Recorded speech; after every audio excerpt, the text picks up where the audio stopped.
Here's the key on this. Don't major in minor things.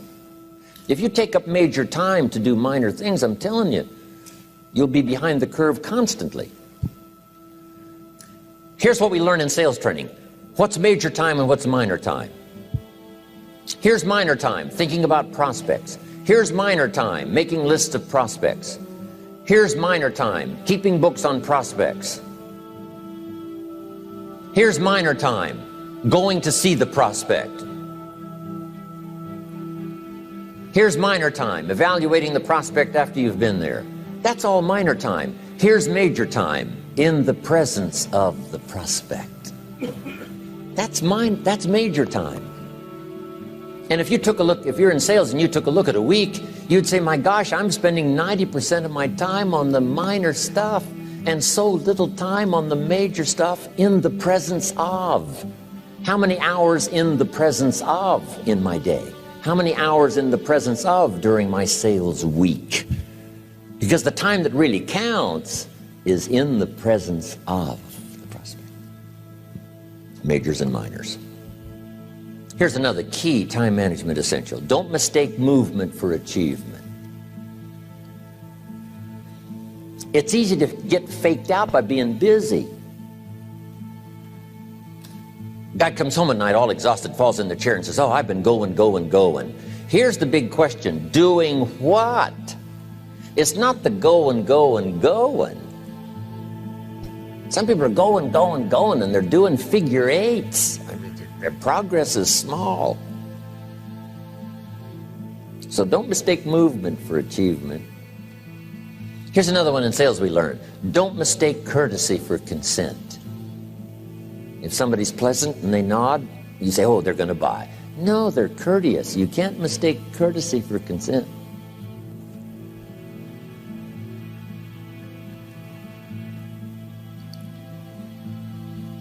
Now here's a big one, concentration. I had to learn this.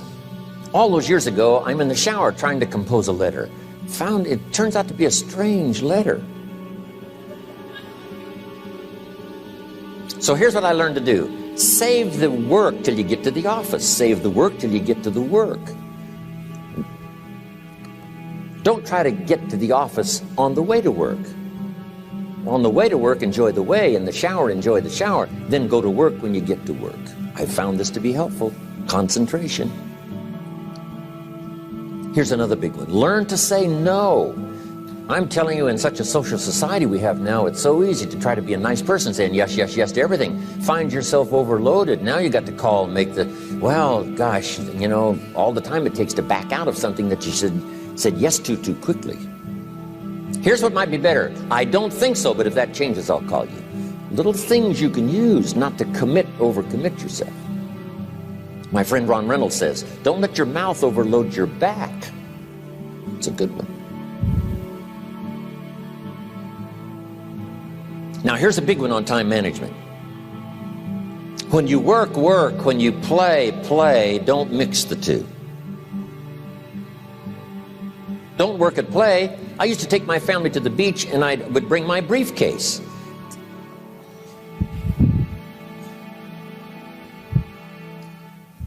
I learned not to do that. Or at the beach, I'm saying I should be at the office. Now my family's upset because I'm at the beach and I'm thinking office. Now when I'm at the office, I'm thinking what? I got to get my family to the beach. So things are not going too well at the office because I'm thinking beach, and things are not going too well at the beach because I'm thinking office. Here's what I learned to do. At the beach, be at the beach. At the office, be at the office. When you work. When you play. Don't mix the two. Don't work at play. Now here's one of the most important ones. Don't play at work. Work is too serious. You don't want the reputation of being the office joker. It's not a good one. Yes, there's time for some pleasant stories. Yes, there's time for a little humor. Yes, best if it's a happy office, of course. But I'm telling you, you got to be serious about work because you're parting with a piece of your life for the work you do. Your work costs you a piece of your life. Here's what it's called. Serious business. Not grim, not unhappy, but serious. Key. Don't play at work.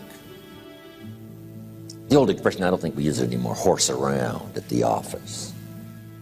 Play around, play jokes, play tricks.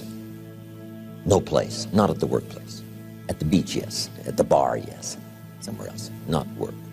You've got to treat work with all due conservative passion, because it's leading you to your future. Here's another key phrase: all work is good.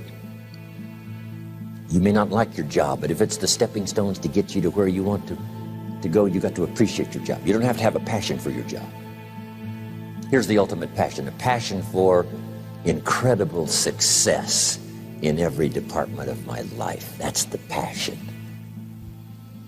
But don't look down on some menial job you have to do to finally get you to where you want to go. No job is menial.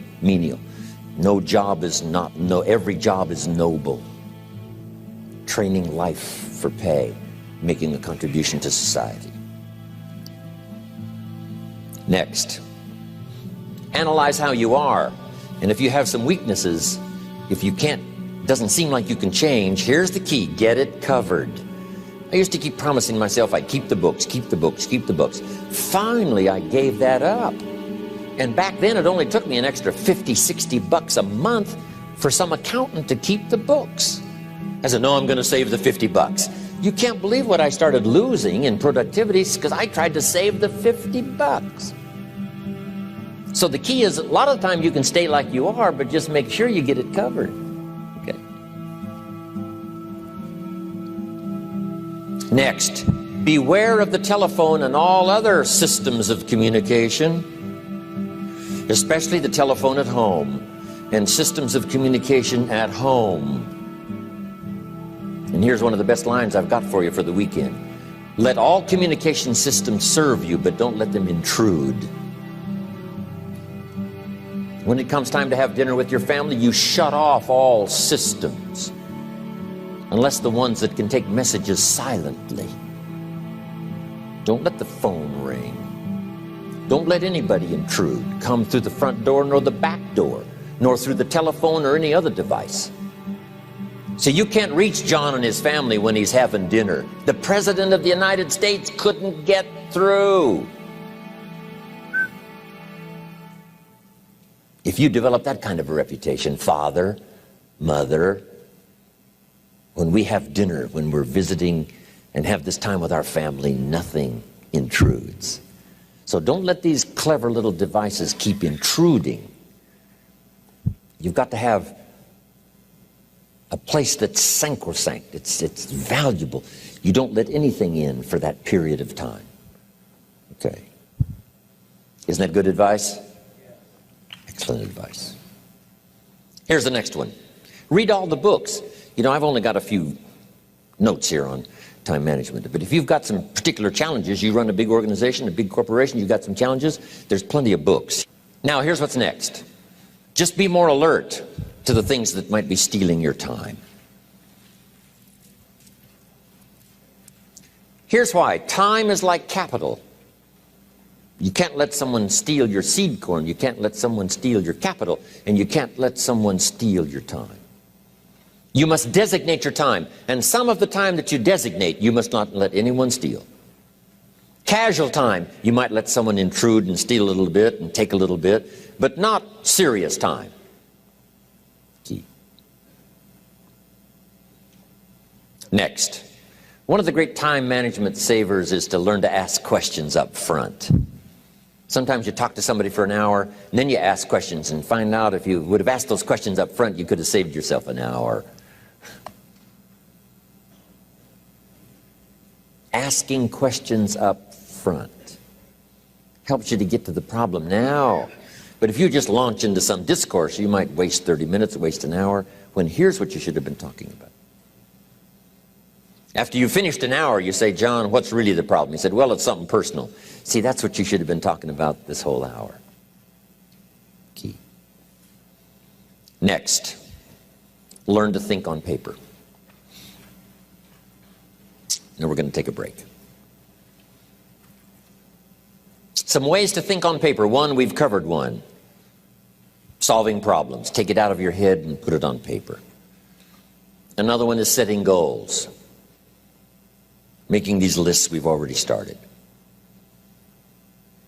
Here's another good way to think on paper. It's a projects book. Each person you're working with and each project you're working on, get a loose leaf binder and a tab and some pieces of paper behind the tab, and do a little continual summary of how it's going between you and that person and between you and that project. I call it a projects book. It is so useful to me. But what's going on between you and this person? When you last got together, what did you talk about? And you got a few notes there. Here's what we talked about the last time we got together. Now when you get together again, you can review that so you'll know better what to talk about. When the president gets ready to travel and he's going to meet some important people, guess what they bring him? All these briefing books. Right? The last time you were with Khrushchev, Kennedy is informed. Here's what he said and here's what you said. Kennedy said, oh, that's valuable. I need to remember that. If a person is important, it's worth a little running account.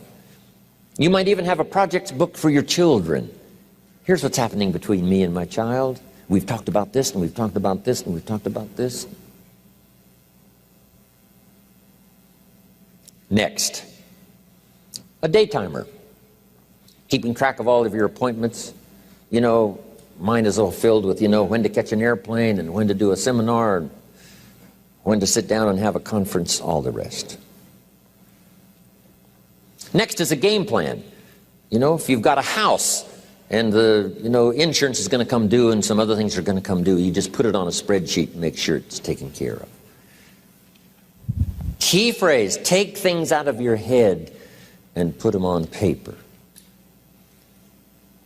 And the key is to just experiment with different ways that helps you to do that.